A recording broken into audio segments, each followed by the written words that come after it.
सुंदर संवाद हैं रसखान जी के कीर्तन में, कुमन दास जी के साहित्यों में। पुष्टि मार्ग का रस है दान लीला। अरे एबा बढ़िया था तो शीद आव्या, इतने बलवान थे तो आए क्यों? तब अंत में भगवान ने क्या कहा, बहुत सुंदर कहा है। गोपियां शरणागत हुई, गोपियां भगवान के चरणों में गिर पड़ी और गोपियों ने अंत में प्रभु से प्रार्थना किया है कि पियो पियो गोरस करो कान्हा बाल, पियो पियो गोरस करो कान्हा बाल, प्रभु तमें जिताने हमें आर्या, प्रभु तमें जिताने हमें। अब प्रभु गोरस, गो मतलब इंद्रियां और रस मतलब उसका निचोड़।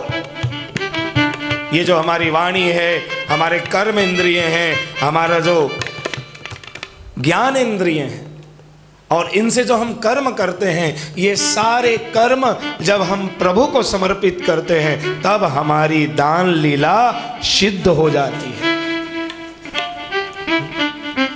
जब सारे कर्म वाणी गुणानुकथने श्रवणों कथायाम हस्तौ च कर्मसु मनस तव पाद योर्ण स्मृत्या निवास, तब निवास जगत प्रणामे। नलकुबर और मणिग्रीव ने अंत में यही कहा भगवान से। जब हम सब कुछ समर्पित कर देते हैं, प्रभु के आगे अर्पित कर देते हैं, तब जाकर के हमारी दान लीला सिद्ध हो जाती है। ये दान लीला, इसलिए दान के दिनों में प्रभु को 4 प्रकार की दही भी हम प्रभु को अरोगाते हैं। एक सादी दही, एक में जीरा को सेंक करके नमक डाल करके, एक में खांड डाल करके, शक्कर डाल करके, और एक केवल नमक डाल करके। चारों युग के भाव से, एक सतयुग के भाव की सेवा, एक त्रेता के भाव की सेवा, एक द्वापर के भाव की सेवा और एक कलयुग के भाव की सेवा। तो पुष्टि मार्ग में उस दिन से दान लीला की शुरुआत होती है। मतलब हम प्रभु को दान अंगीकार कराते हैं, प्रभु को दान अरोगाते हैं, प्रभु से प्रार्थना करते हैं कि हे प्रभु, ये हमारे जीवन की चारों अवस्था है। बालपन में मैंने सेवा की नहीं तो मेरे बालपन की सेवा को अंगीकार करो। युवावस्था में मैं भटकती रही तो मेरे युवावस्था की सेवा को अंगीकार करो। तो 4 प्रकार के दही में जीवन के 4 अवस्थाओं को हम प्रभु के आगे समर्पित करते हैं। यह है दान लीला। इधर वामन भगवान का जन्म हुआ, देवताओं ने स्तुति की, या पतिम हरिभावेना पत्या श्रीरिव मोदते। स्तुति की भगवान की, और उसके बाद प्रभु वहां से पहुंचे राजा बलि के द्वार पे। राजा बलि का यज्ञ में वर्ण हो चुका है, यज्ञशाला में बैठ चुके हैं। प्रोटोकॉल के हिसाब से यज्ञशाला को नहीं छोड़ सकते। शास्त्रीय नियमों के अनुरूप यज्ञ में वर्ण हो चुका था। द्वारपाल के साथ संवाद करने के बाद द्वारपालों ने यज्ञशाला में बताया, शुक्राचार्य जी के मना करने के बाद भी राजा बलि द्वार पे आए, वामन भगवान का जय जयकार करने लग गए।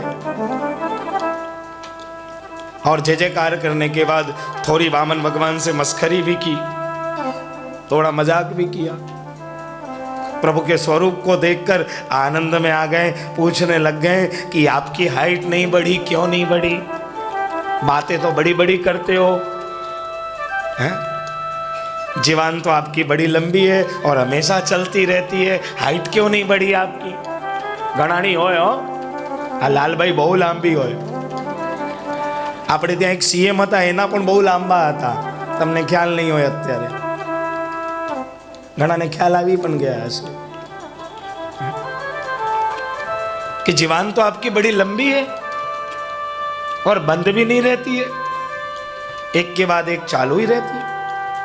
वामन भगवान हंसते गए हंसते गए। राजा ने पूछा कि प्रभु मैं आपको क्या दूं? शुक्राचार्य जी ने कहा, राजन न ये ब्राह्मण है न ये ठिंगना है, ये साक्षात विष्णु है।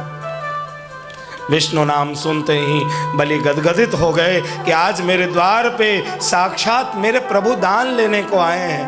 दौड़ कर गए, जल पात्र मंगवाया और केसर के जल से प्रभु के चरण को धोने लग गए। अपने ત્યાં एक રીત છે, यमुना जल मां केसर गोरी, स्नान कराऊं श्यामना, हल्के हाथे अंगो चोरी, लाड लड़ाऊं।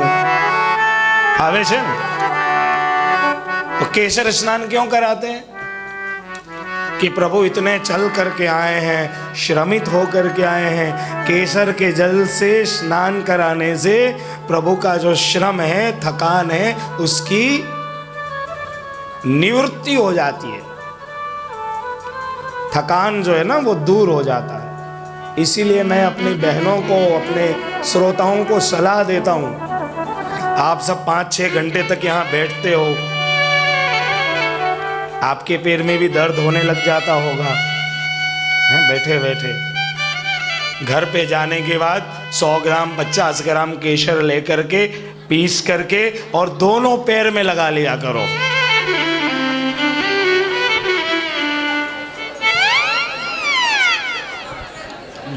हाँ, 100 ग्राम में બંને પગમાં થઈ જશે। મારા માટે લઈ આવજો ક્યારે। इसीलिए मैं सबको सलाह देता हूं, मैं हमेशा नेक सलाह देता हूं, ध्यान रखना। बिल्कुल बिल्कुल नेक सलाह मैंने आपको दी है, क्योंकि इतनी देर अपन बैठे रहे 6-6 घंटे 5-5 घंटे तक, पैर में अकरन होना ही होना है। तो केसर पीस करके लगा लोगे तो ध्यान रखना, आपके चेहरे से ज्यादा सुंदर आपका पैर हो जाएगा। तो दोनों काम एक साथ। आज करी जो तो निकाले मने के जो। तो साहब जो है,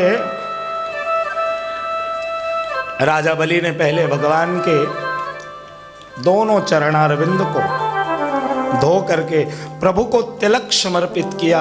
तिलक समर्पित करने के बाद जैसे ही संकल्प करने को हाथ में जल लेने गया, भगवान ने कहा कि मुझे कुछ नहीं चाहिए राजन, सिर्फ तुम्हारे यज्ञशाला में 3 चरण 3 डग मुझे भूमि चाहिए, सात्विक राजस और तामस। मुझे 3 डग भूमि चाहिए, उसके बाद कुछ भी ना चाहिए। शुक्राचार्य जी ने फिर से सावधान किया कि राजन तुम ठगे जाओगे, ये छलिया है। उस झाड़ी में जाकर के शुक्राचार्य जी बैठ गए। राजा जब जल निकालने के लिए गया तो कड़वा में से जल ही बाहर ना आवे। एक शलाखा लेकर के करवे की नली में राजा ने चुभो दिया। शुक्राचार्य जी की एक आंख चली गई। हाथ में जल लेने के बाद शुक्राचार्य जी बाहर प्रकट हुए, बोले राजन अभी भी समय है, तुमने इतना परिश्रम किया, ये तुम्हारा 100वां सोम यज्ञ है, तुम्हें इंद्रासन की प्राप्ति हो जाएगी राजन, और ये तुमको भिखारी बना देगा। तुम्हें इंद्रासन की प्राप्ति कराना चाहता हूं, और इंद्रासन की प्राप्ति के लिए ये यज्ञ है। तुम असुर समाज के शिरमौर हो, राजा हो, तुम्हारी प्रशंसा होगी। राजा बलि ने कहा कि महाराज मैं संकल्पित हो चुका हूं, मैं वचन दे चुका हूं। शुक्राचार्य जी कहते हैं कि 3 स्थानों पे शास्त्रों में लिखा है कि 3 स्थानों पे झूठ बोलने से अपराध नहीं लगता है।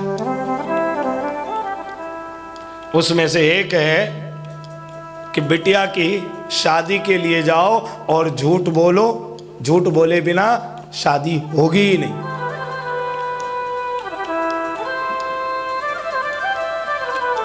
आ नियम छे साहेब, कोई ने पण पूछी जो तमे।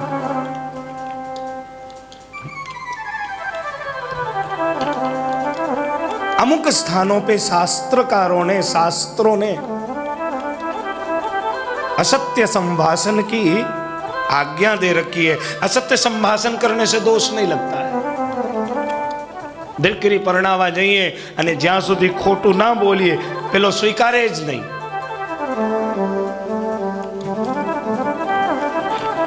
उसके बाद भी राजा बलि ने हाथ में जल लिया.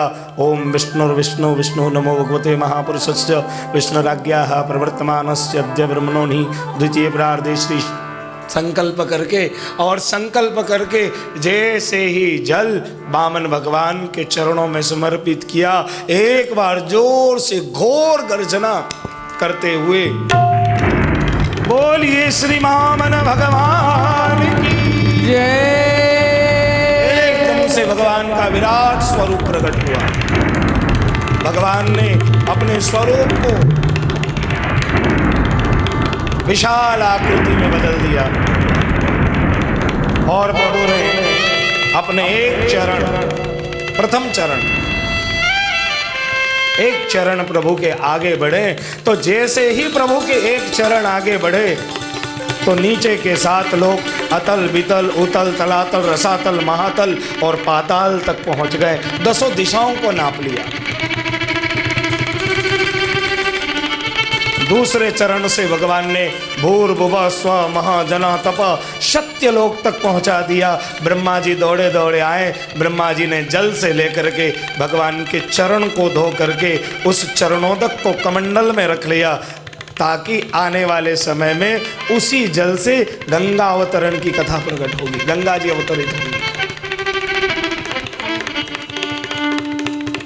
और अब भगवान का तीसरा चरण, तृतीय चरण. श्री महाप्रभु जी कहते हैं कि भगवान ने ऐसी लीला क्यों प्रकट की. अब इसको सारांश में समझ लीजिए. भगवान ने ऐसी लीला क्यों प्रकट की. देखो, बहुत महत्वपूर्ण है और जानने योग्य है. कथा तो आपने भी सुन रखी है, आनंद ले रखा है, पर सारांश नहीं मालूम होगा, ये मुझे पक्का मालूम है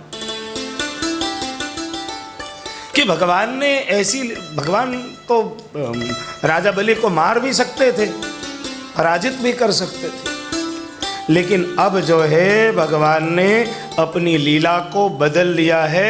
अब भगवान युद्ध नहीं चाहते हैं.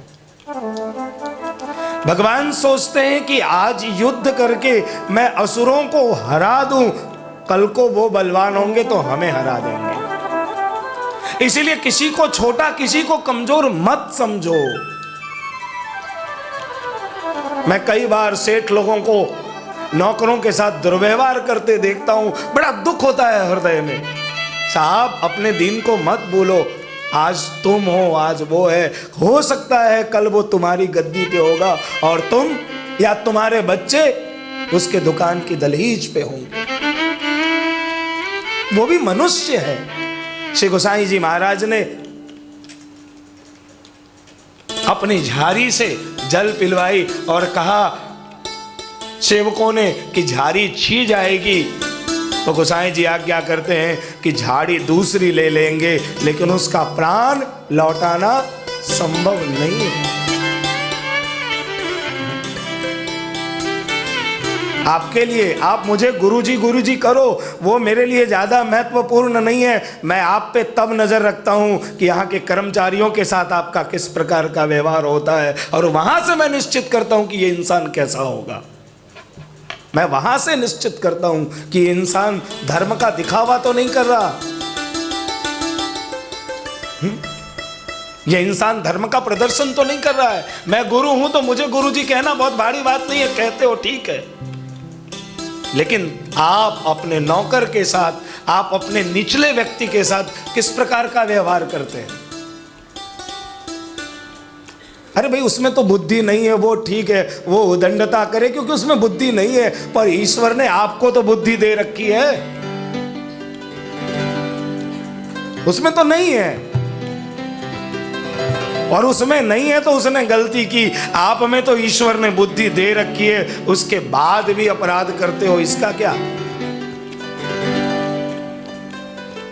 तो भगवान ने अपनी लीलाओं को परिवर्तित करते हुए विचार किया कि अब मुझे इनसे युद्ध नहीं करना है, अब मुझे इनसे दान लेना है. मैं इनसे दान लूं. और दान लेकर के प्रेम से अपने साम्राज्य को बढ़ाऊं, मेरे साम्राज्य में असुर रहे, असुरों के साम्राज्य में हम न रहे। इसलिए भगवान ने क्या किया, दान लीला प्रकट की है। भगवान ने भूमि को दान में लिया और 2 चरणों में पूरी पृथ्वी को नापने के बाद तीसरे चरण भगवान के बच गए। यहां से आत्मनिवेदन भक्ति की शुरुआत होती है। भगवान ने कहा कि तीसरे चरण का क्या करूं। बलि ने कहा कि चरणयो रेस तद भाव पुष्प मास्ताम, चरणयोरेस्तद भाव पुष्प मास्ताम प्रभु वृत्ति शंकर जाति नाम तत्कुल कृता भवेत। आपकी बड़ी कृपा रही है नाथ, मेरे दादा प्रहलाद के लिए आप प्रकट हुए नरसिंह के रूप में और आज बलि के लिए वामन के रूप में प्रकट हुए हैं। इससे बड़ी कृपा और क्या हो सकती है हमारे लिए। भगवान ने कहा कि तीसरे चरण का क्या करूं, कहां रखूं। बलि ने अपने मस्तक को झुका दिया और कहा कि ये तीसरा चरण मेरे मस्तक पे रख दो। और भगवान ने अपने तीसरे चरणारविंद राजा बलि के मस्तक पे रख करके उसके सर्वस्व समर्पण को स्वीकार करके और राजा बलि का उद्धार किया।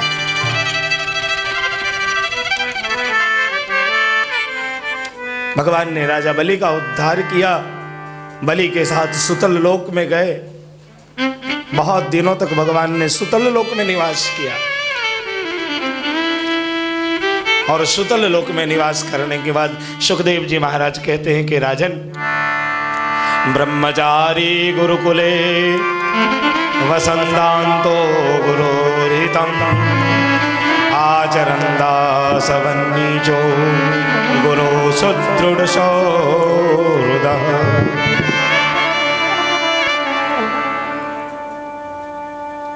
समुद्र मंथन के बाद पुनः सृष्टि की रचना हुई और अब प्रलय का समय आया है। राजा सत्यव्रत का समय आया। सत्यव्रतो धर्मकः पालतः, धर्मज्ञ राजा, सत्य ही जिसका व्रत है।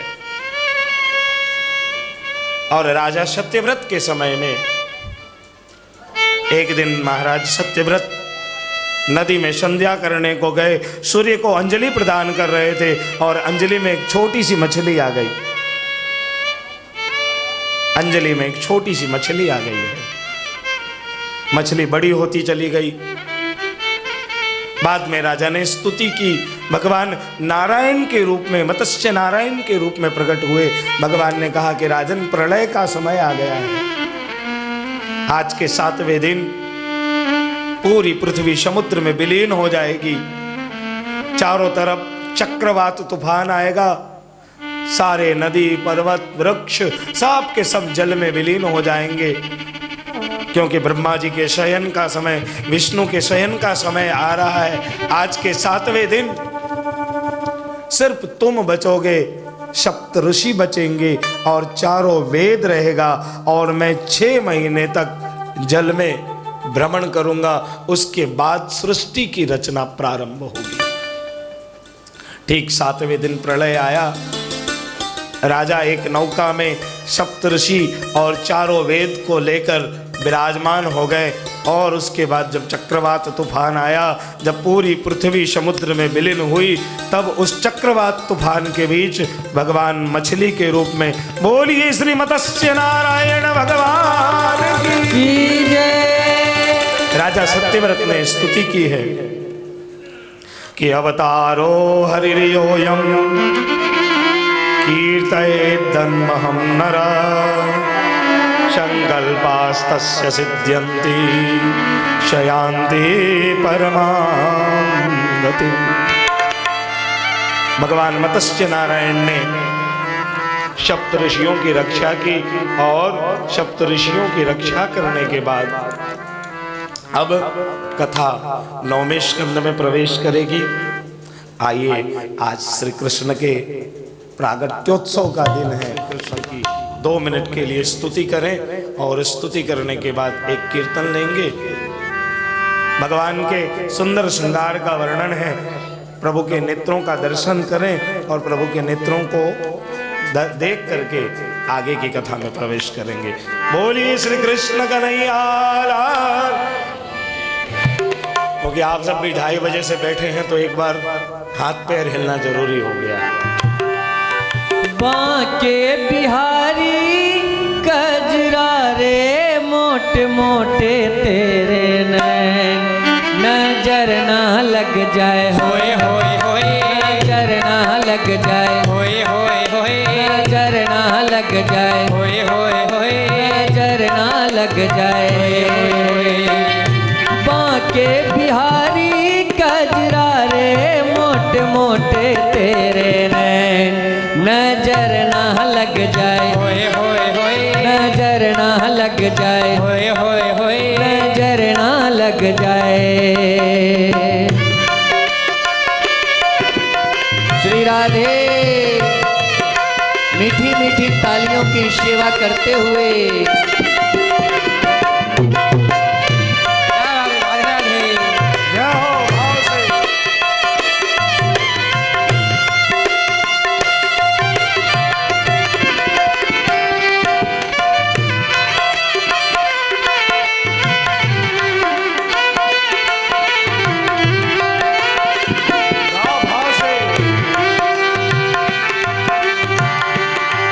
काजर की कोरे होए होए होए, जिगर मरोरे होए होए होए, काजर की कोरे होए होए होए, मेरा जिगर मरोरे होए होए होए, रंग रस में बोरे होए होए होए, रंग रस में बोरे होए होए होए। मैं तो मरी रे कजरा रे मोटे मोटे तेरे नैन, नजर ना लग जाए होए होए होए, नजर ना लग जाए होए होए होए, नजर ना लग जाए।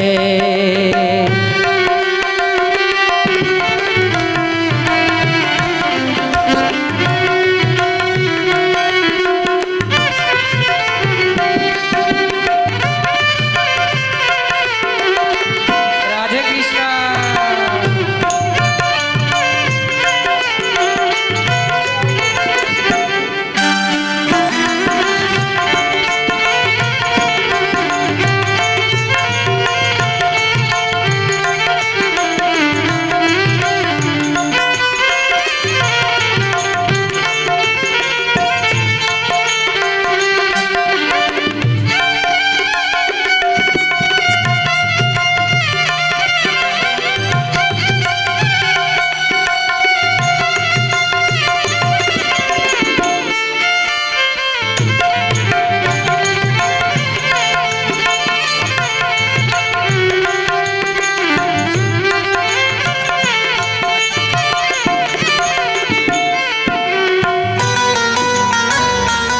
आगे की जगह खाली है, आगे की जगह खाली है, आप खड़े हो सकते हैं।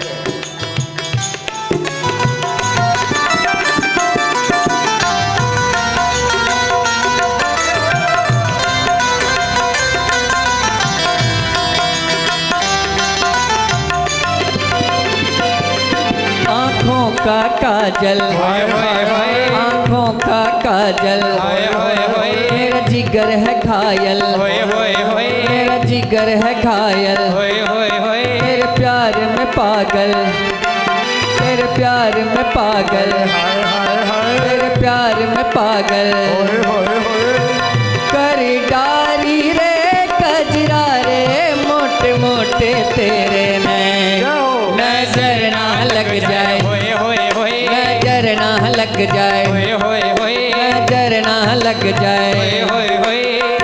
बांके बिहारी कजरा रे मोटे मोटे तेरे नैन, नजर ना लग जाए नजर ना लग जाए नजर ना लग जाए।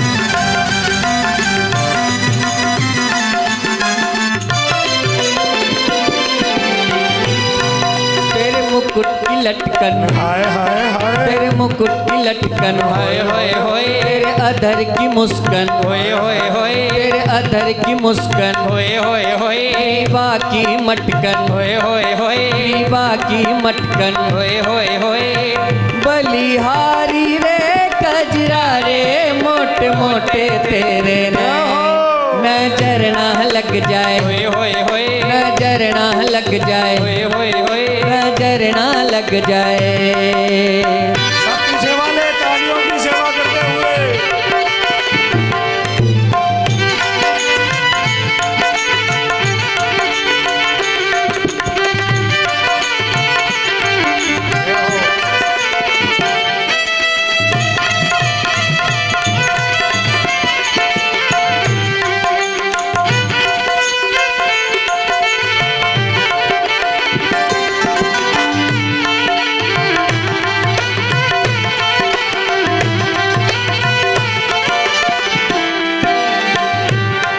तेरी प्रीत हटे दे, होए होए होए, तेरी प्रीत हटे दे, होए होए होए, तेरी रीत हटे दे, होए होए होए, तेरी जीत हटे दे, तेरी जीत हटे दे, बांके बिहारी कजरा रे मोटे मोटे तेरे नजर ना लग जाए, होए होए होए, नजर ना लग जाए, होए होए होए, नजर ना लग जाए, होए होए होए, नजर ना लग जाए।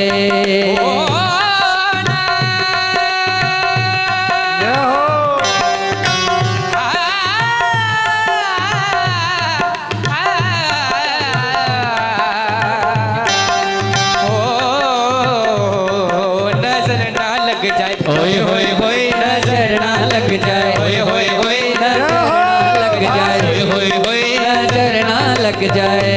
ओ बाके बिहारी कजरा रे मोटे मोटे तेरे रे, हाय नजर ना लग जाए, होए होए होए, नजर ना लग जाए, होए होए होए, नजर ना लग जाए।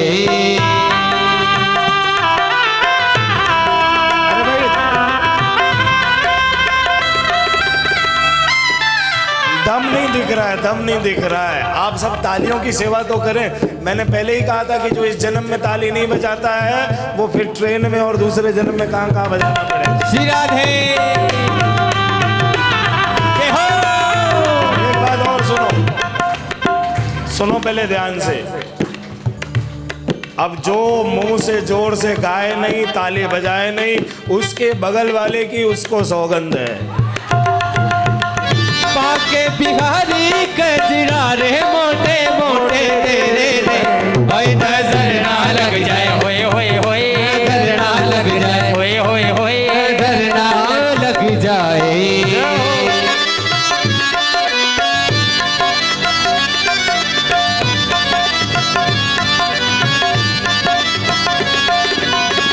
श्री राधे भाव से हरि बोल।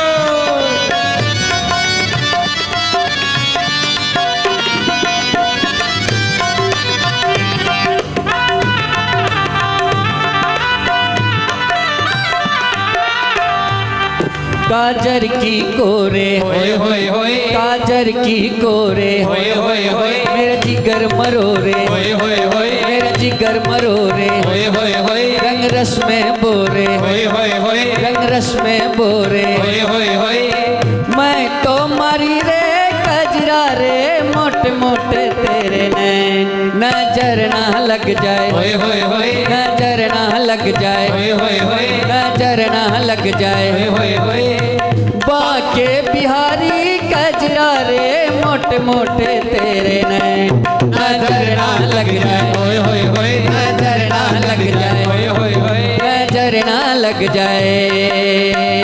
बाके बिहारी कजरा रे मोटे मोटे तेरे रे, होए नजर ना लग जाए, होए होए होए, नजर ना लग जाए, होए होए होए, नजर ना लग जाए।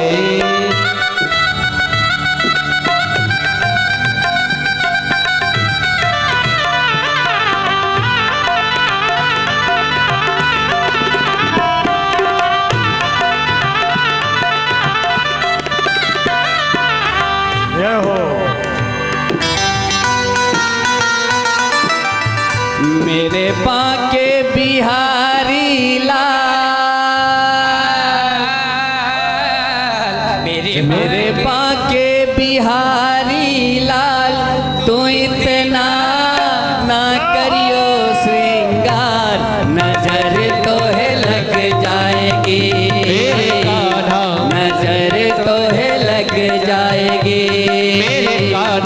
नजर तो है लग जाएगी।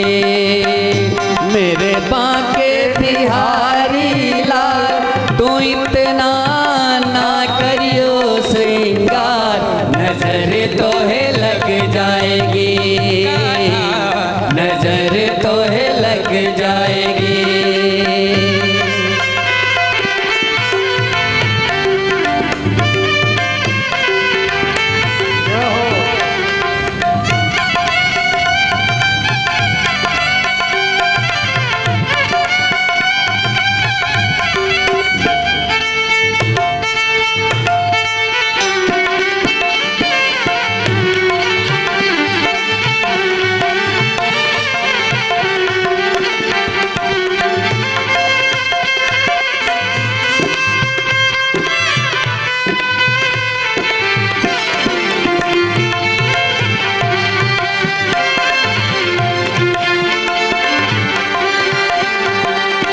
तेरी सूरतिया पे मन मोरा अटका, तेरी सूरतिया पे मन मोरा अटका, प्यारा लगे तेरा पीला पटका, प्यारा लगे तेरा पीला बटका। तेरी सूरतिया पे मन मोरा अटका, तेरी सूरतिया पे मन मोरा अटका, प्यारा लगे तेरा पीला पटका, प्यारा लगे तेरा पीला बटका। तेरी टेढ़ी मेढ़ी चाल, तेरी टेढ़ी मेढ़ी चाल तू इतना ना करियो श्रृंगार, नजर तो है लग जाएगी, नजर तो है लग जाएगी। मेरे बाके बिहारी लाल तू इतना ना करियो श्रृंगार, नजर तो है लग जाएगी, नजर तो है लग जाएगी।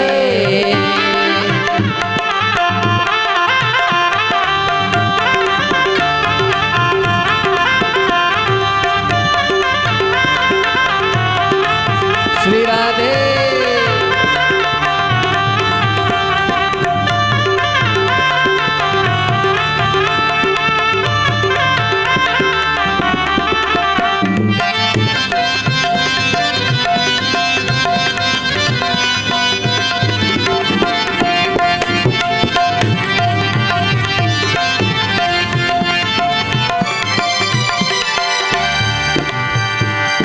तेरी मुरलिया पे मन मोरा अटका, तेरी मुरलिया पे मन मोरा अटका, प्यारा लगे तेरा नीला पटका, प्यारा लगे तेरा नीला पटका। तेरे घूंघट वाले बाल, ओ तेरे घूंघट वाले बाल तू इतना ना करियो श्रृंगार, नजर तो है लग जाएगी, नजर तो है लग जाएगी, नजर तो है लग जाएगी, नजर तो है लग जाएगी। जय गोविंदा जय गोपाला, जय गोविंदा जय गोपाला, कृष्ण कन्हाई मुरली वाला, कृष्ण कन्हाई मुरली वाला, जय गोविंदा जय गोपाला, जय गोविंदा जय गोपाला, कृष्ण कन्हाई मुरली वाला, कृष्ण कन्हाई मुरली वाला, जय गोविंदा जय गोपाला, जय गोविंदा जय गोपाला, कृष्ण कन्हाई मुरली वाला, कृष्ण कन्हाई मुरली वाला, जय गोविंदा जय गोपाला, जय गोविंदा जय गोपाला, जय गोविंदा जय गोपाला, जय गोविंदा जय गोपाला, जय गोविंदा जय गोपाला, जय गोविंदा जय गोपाला, जय गोविंदा जय गोपाला, जय गोविंदा जय गोपाला, जय गोविंदा जय गोपाला। श्री कृष्ण कन्हैया लाल की जय। सच्चिदानंद कंद भगवान की जय। मैं करता हूं, फिर भरत चरित्र है, अभी वाल्मीकि रामायण का मनोरथ बाकी है, अभी फिर व्यापारी मंडल को नेक्स्ट वाल्मीकि रामायण भी करवानी है और मैं ही करूंगा, मैं ही करूंगा। ध्यान रखना, मैंने हरसुख भाई को बोल भी दिया है, मैंने हरसुख भाई को बोल दिया है। हेमंत भाई ने कहूं, आ भाई तमे कोई ने आमने आम नहीं लेवाड़ी दो।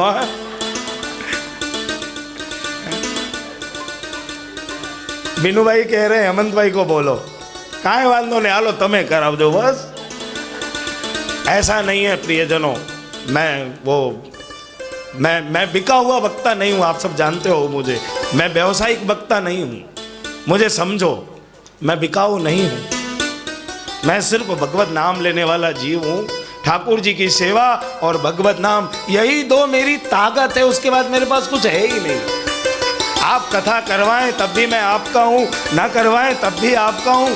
हमेशा आपके साथ जो ठाकुर जी ने एक संबंध की डोरी बांधी है, एक डोरी बांधी है प्रभु ने, एक स्नेह का संबंध है हमारा। तो प्रियजनों, उस समय ये जो तनुनवत्व है, तनुनवत्व में तावता न दुर्लभतमा रतिर मुररिपो मुकुंद प्रिय। इसलिए मैं लोगों को कहता हूं कि आप संकल्प करो, बस याद रखना, पैसे से घर खरीद सकते हो, सुकून नहीं खरीद सकते हो। पैसे से बेडरूम को अच्छे डिजाइन में फर्श और सब कुछ कर सकते हो, नींद नहीं खरीद सकते हो। आप बोलोगे कि नहीं, नींद की गोली आती है ना महाराज, मालूम है, मालूम है, लेकिन 2, 3, 4, 6 महीने तक ले लिया तो उसकी असर भी कम होने लगती है, यह भी मालूम है। नींद नहीं खरीद सकते हो, सुकून नहीं खरीद सकते हो, शांति नहीं खरीद सकते हो, आनंद नहीं खरीद सकते हो। ये सब सिर्फ और सिर्फ परमात्मा के अधीन है। इसलिए जीवन में आध्यात्म बहुत जरूरी है। आध्यात्म क्यों जरूरी है? गोस्वामी तुलसीदास जी ने बहुत सुंदर कहा है कि जब जब होई धर्म की हानि, बाढ़े असुर अधम अभिमानी, बाढ़हि असुर अधम अभिमानी, तब तब प्रभु धरि विविध शरीरा, हरहि कृपा निधि सज्जन पीरा, हरहि कृपा निधि सज्जन पीरा। जब जब होहि धर्म के हानि, जब जब होहि धर्म के हानि, बाढ़हि असुर अधम अभिमानी। जब जब धर्म की हानि होती है, धर्म की ग्लानि होती है, जब जब धर्म के साथ उत्पात होता है, ऐसे समय में हरहि कृपा निधि सज्जन पीड़ा। प्रभु को लगा कि अब असुर सारे शक्तिशाली हो गए, आसुरी धर्म बढ़ चुका है। अरे पहले तो असुर थे, आज तो मतलब इंसान असुर हो गया है। मारो एक फ्रेंड छे उज्जैन में, है ना, बापूजी गुजरी गया, उसके पिताजी चले गए। अब वो बिजनेसमैन आदमी, उसके पास टाइम नहीं कि अपने पिता की अस्थि को हरिद्वार ले जाए। अब करें क्या साहब, 6 महीने से अस्थि को घर में रख रखा था, हरिद्वार जाने की फुर्सत नहीं।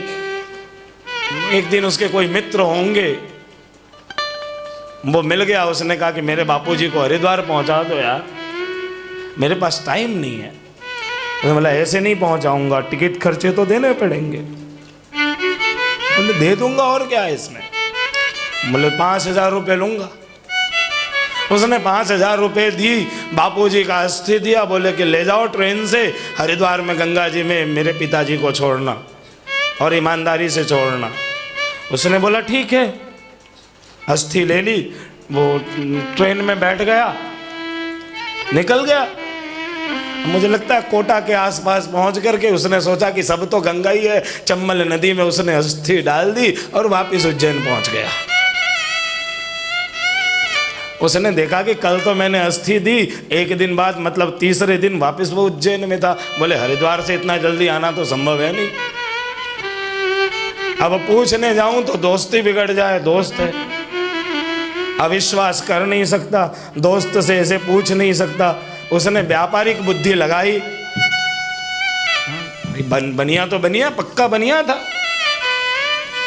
वो पहुंचा, बोले कि कल रात मुझे सपना आया। बोले क्या सपना आया।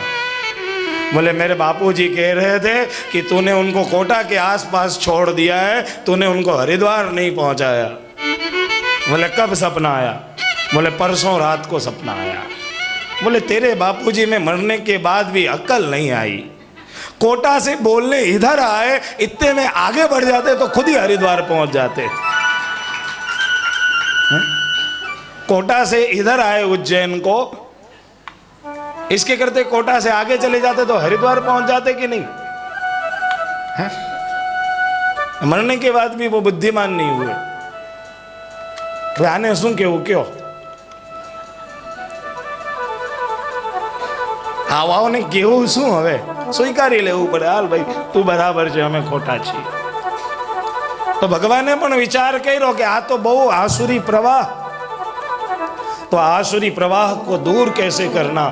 तब जाकर के भगवान ने मन में विचार किया है कि कथा मदिया जो समान प्रियास्तव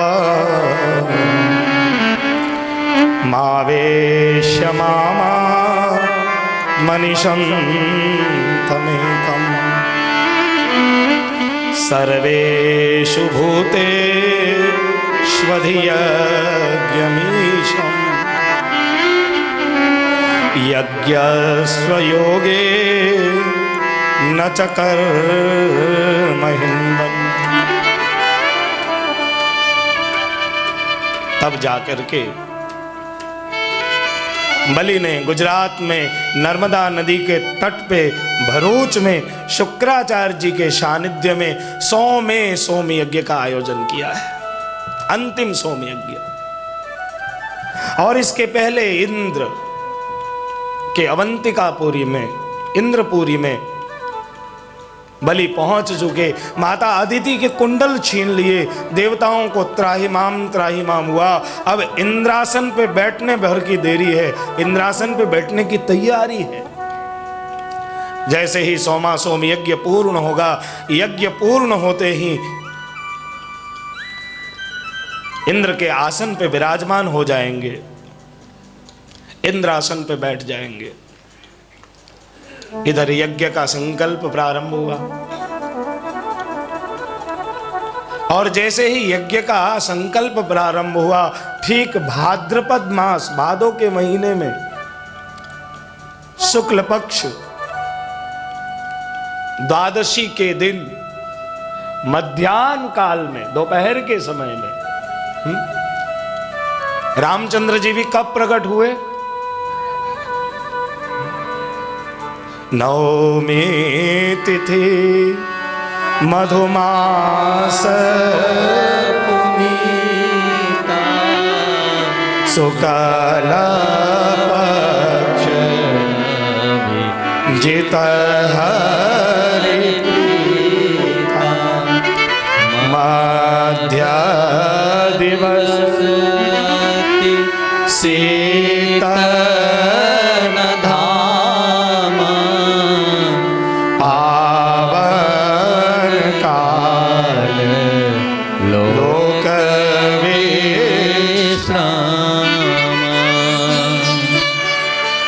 ठीक मध्याह्न काल के समय में द्वादशी तिथि अभिजीत मुहूर्त भादों का महीना है और विष्णु ने एक अद्भुत स्वरूप धारण किया है। तमने ख्याल होय ने जे ठींगनो एनु मगज बहु चाले, आपणामां कोई नथी એટલે બોલ્યો, बाकी बोलવું नहीं છે। કાંઈ વાંધો નહીં, આપણે આજે એની પૂજા કરીએ, બામન માનીને આપણે પૂજા કરીશું, કાંઈ વાંધો નહીં। तो भगवान ने अपनी एक नई कल्पना की, नया विचार उत्पन्न किया। भगवान ने, विष्णु ने किसका स्वरूप धारण किया है? तो करारविंदे न पदारविंदम मुखारविंदे विनिवेशयन्तम् वटस्य पत्रस्य पुटेशयानं बालं मुकुन्दं मनसा स्मरामि। विष्णु ने आज वामन के स्वरूप को धारण किया।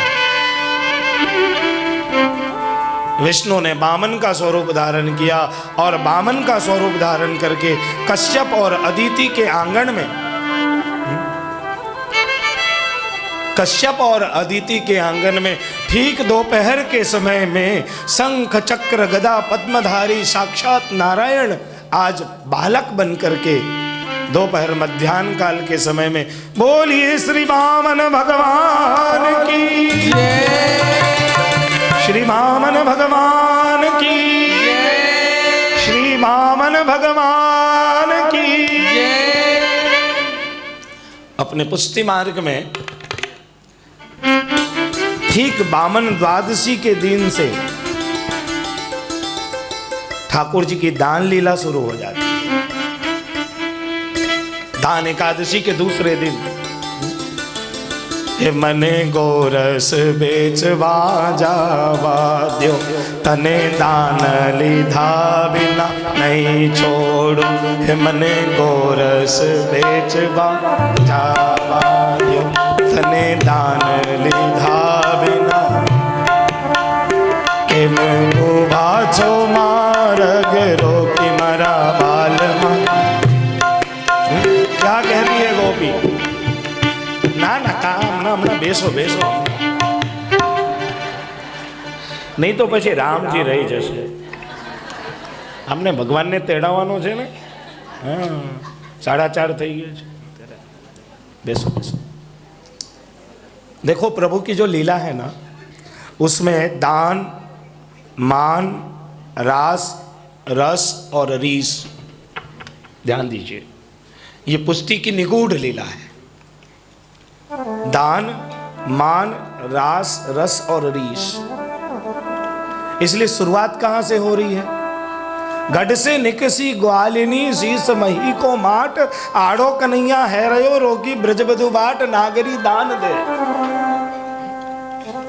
नागरी दान दे। इसलिए अपन तो गुजराती में वो धोल, जो बहुत सुंदर धोल है, मने गोरस बेचवा जावा दियो। गोपियां कहती है कन्हैया मुझे दही बेचने जाने दे। कृष्ण कहते हैं तने दान लिदा बिना नहीं छोड़ू। कृष्ण कहते हैं कि तुझे आज दान लिए बिना नहीं छोड़ूंगा।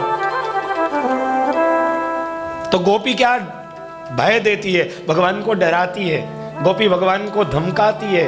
गोपी कहती है कि आपका जो मामा कंस है ना, मैं उसको जाकर के बोलूंगी। हमें कंस ने करिशू जान मारा बाला, मने गोरस बेचवा जा। हमें कंस ने करिशू जान मारा बाला, गोरस बेचवा जाने। मैं कंस को जाकर के बोलूंगी। तो भगवान क्या बोलते हैं? तारा कंस तनो कोटो डारो, तारा कंस तनो को ताराले तारा कंस नो काढ़िस वंश ब्रज सुंदरी, दान लीधा बिना नहीं छोड़ो। तारा कंस नो काढ़िस वंश ब्रज सुंदरी, दान लीधा बिना। तो भगवान ने क्या कहा? तारा कंस नो काढ़िस वंश ब्रज सुंदरी, कि तू कंस का मुझे भय दे रही है। तो ध्यान रखना कि मैं कंस नो काढ़िस वंश, मैं तो कंस को वंश विहीन बना दूंगा, समाप्त कर दूंगा उसके साम्राज्य को। तो गोपी क्या कहती है कि एबा बढ़िया हता त्यारे शीद आव्या। हैं? इतने बलवान थे तो मथुरा छोड़ के आए क्यों? रहना था ना। इतने सुंदर संवाद हैं रसखान जी के कीर्तन में, कुमन दास जी के साहित्यों में। पुष्टि मार्ग का रस है दान लीला। अरे एबा बढ़िया हता तो शीद आव्या, इतने बलवान थे तो आए क्यों? तब अंत में भगवान ने क्या कहा? बहुत सुंदर कहा है। गोपियां शरणागत हुई, गोपियां भगवान के चरणों में गिर पड़ी, और गोपियों ने अंत में प्रभु से प्रार्थना किया है कि पियो पियो गोरस करो कान्हा बाल, पियो पियो गोरस करो कान्हा दियो, प्रभु तमें जिताने हमें आर्या, प्रभु तमें जिताने हमें। अब प्रभु गोरस, गो मतलब इंद्रियां और रस मतलब उसका निचोड़। ये जो हमारी वाणी है, हमारे कर्म इंद्रिय हैं, हमारा जो ज्ञान इंद्रिय हैं, और इनसे जो हम कर्म करते हैं, ये सारे कर्म जब हम प्रभु को समर्पित करते हैं तब हमारी दान लीला सिद्ध हो जाती है। जब सारे कर्म वाणी गुणानुकथने श्रवणौ कथायाम हस्तौ च कर्मसु मनस तव पादयोर्णः स्मृत्या निवास, तव निवास जगत प्रणामे। नलकुबर और मणिग्रीव ने अंत में यही कहा भगवान से। जब हम सब कुछ समर्पित कर देते हैं, प्रभु के आगे अर्पित कर देते हैं, तब जाकर के हमारी दान लीला सिद्ध हो जाती है। ये दान लीला, इसलिए दान के दिनों में प्रभु को 4 प्रकार की दही भी हम प्रभु को अरोगाते हैं।